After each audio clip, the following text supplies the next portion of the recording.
கேப்கட்டில் auto caption அப்படின்றத select பண்ணிக்கோங்க. Select பண்ணிட்டு நமக்கு தேவையான வீடியோ செலக்ட் பண்ணிக்கோங்க. செலக்ட் பண்ணிட்டு கிராப் பண்ணுங்கள். கிராப் பண்ணி உங்களுக்கு தகுந்த மாதிரி கிராப் பண்ணி அட்ஜஸ்ட் பண்ணிக்கோங்க. அட்ஜஸ்ட் பண்ணிவிட்டு அதை வந்து டிக் பண்ணிக்கோங்க. டிக் பண்ணிவிட்டு அந்த வீடியோ வந்து ஆட் பண்ணிக்கோங்க. ஆட் பண்ணிங்கன்னா உள்ளே வந்துடும். உள்ளே வந்தவுடனே வீடியோவோட அந்த டெம்ப்ளேட் வந்து இதாக ஓப்பன் ஆகும். எந்த மாதிரி நம்ம ஸ்டைலில் வந்து டெம்ப்ளேட் வந்து ஜென்ரேட் பண்ணோம் அப்படின்றது உங்களுக்கு தேவையான அந்த ஜென்ரேஷன் கொடுத்துட்டிங்கன்னா ஆட்டோமேட்டிக்காக ஜென்ரேட் ஆகும்.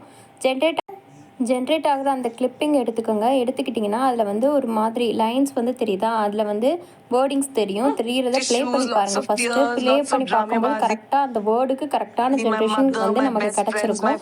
அதை கன்ஃபார்ம் பண்ணதுக்கப்புறம் வந்து அதை வந்து எந்த அளவுக்கு உங்களுக்கு தேவையான சைஸ் எந்த அளவுக்கு வேணுமோ அதை எக்ஸ்பேண்ட் பண்ணுங்கள். எக்ஸ்பேண்ட் பண்ணிவிட்டு அதை வந்து எந்த இடத்துல போர்ஷனில் நமக்கு வேணும் நம்ம வேர்டிங்ஸ் அப்படின்றத செட் பண்ணுங்கள்.